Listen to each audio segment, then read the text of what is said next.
Hey everyone, welcome to the Friday night, April 2nd. April is here. Uh, StudentLoanJustice.org live stream. My name is Alan Collins. I'm the founder of StudentLoanJustice.org.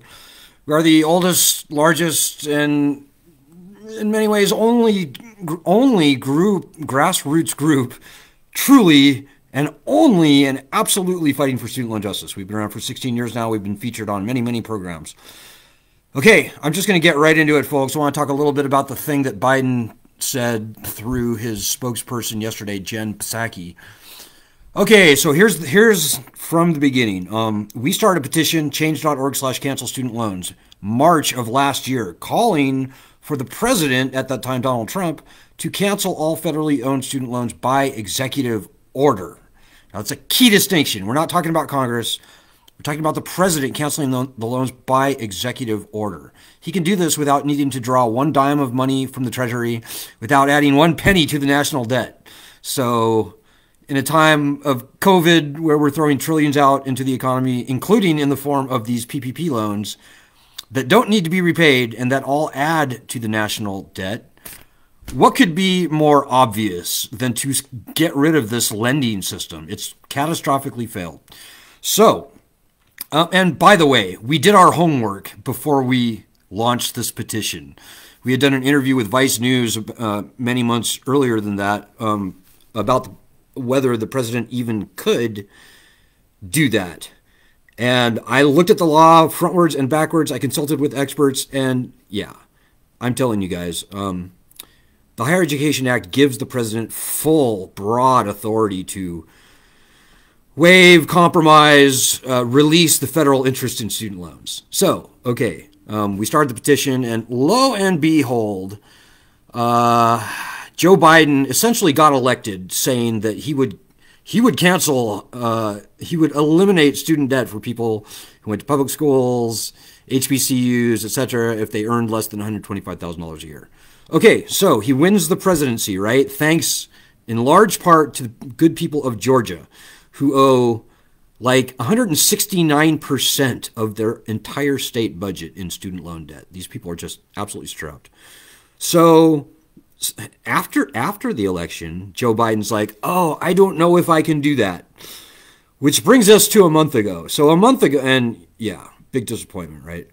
So a month ago, Jen Psaki, the White House spokesperson, or somebody, said, well, yeah, I don't know if we can do that. Biden himself said, I will not make that happen, when asked about if he is going to cancel student loans or not.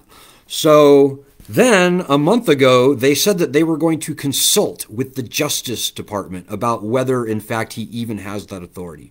And by the way, the argument, our opposition's argument that he does not have the authority is just ridiculously weak. It's so weak. I noticed today the Department of Education took that memo down.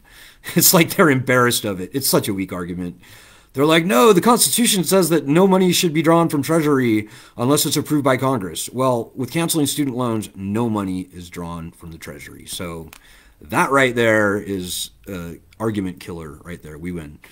So a month ago, they go, yeah, we're going to consult with the Department of Justice, which, yeah, you know, maybe that's good, maybe it's bad. Merrick Garland, who clearly knows the Constitution, probably would and maybe even should be a Supreme Court justice at this point. Anyways, he is the incoming Attorney General. And so, you know, I thought, well, if he's a fair man, who knows, maybe he'll come back and confirm that, yes, the president does have that power. Yesterday was a new wrinkle. And by the way, if you have any questions or comments, throw them out. I don't see this live stream going for more than a few more minutes. So if you have questions or comments, throw them out now. So yesterday, the White House changed it up. No longer are they just going to consult with the Justice Department and ask Justice Department whether the president has the power or not. They go, oh, yeah, no, we're actually asking Secretary Cardona, the incoming Secretary of Education, who's frankly, he's a lightweight, guys. He has almost no resume. He's a relatively young guy. I'm not even sure that he's even a lawyer. His bona fides is that he ran a small school district in, I think, Connecticut.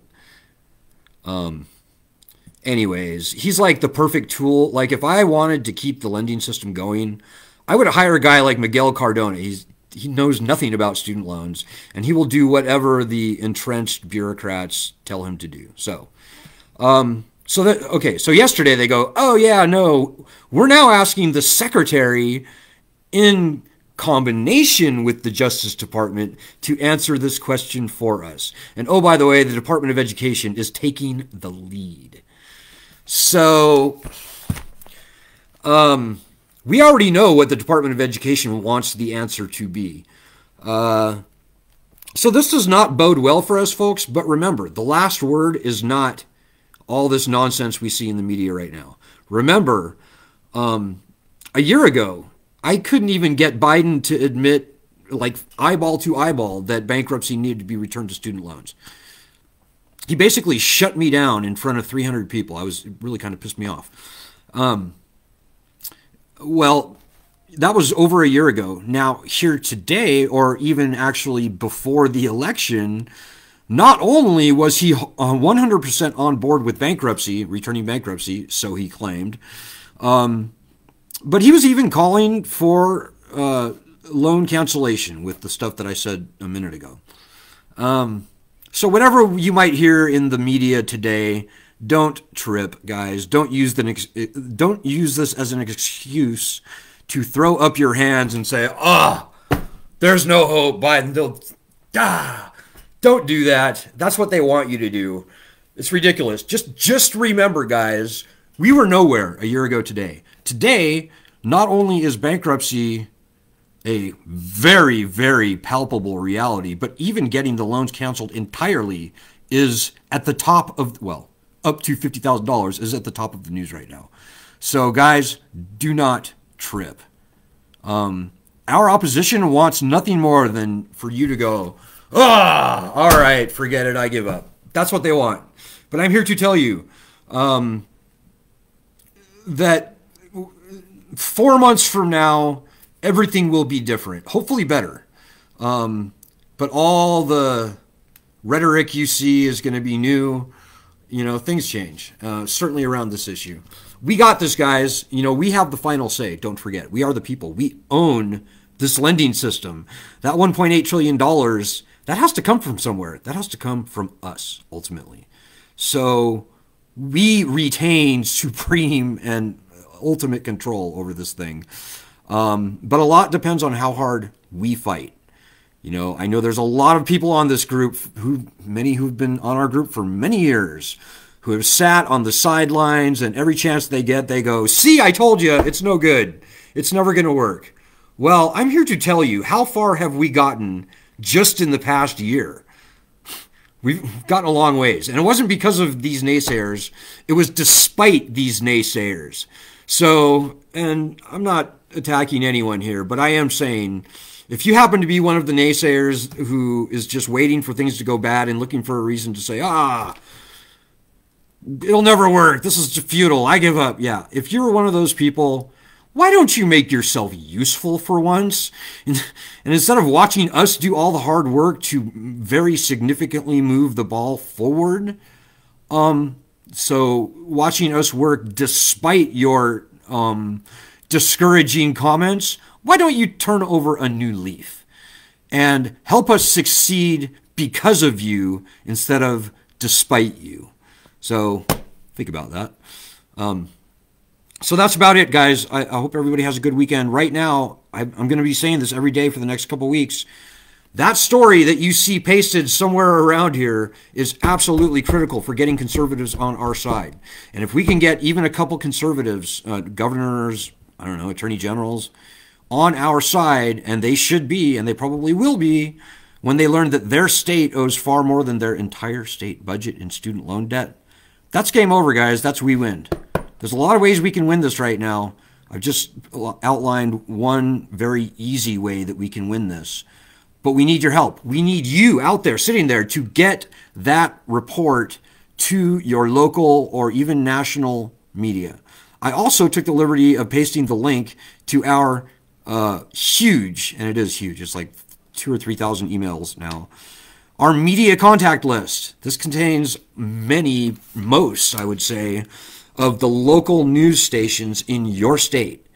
They won't know about this report unless you tell them, and you do everything you can to be strong, be pissed off, whatever it takes, to get them to look at the report and, what's most important, obviously, report on the report. You know, people in every state, people in Indiana need to know that the citizens of Indiana owe like 115% of the entire state budget in student loan debt.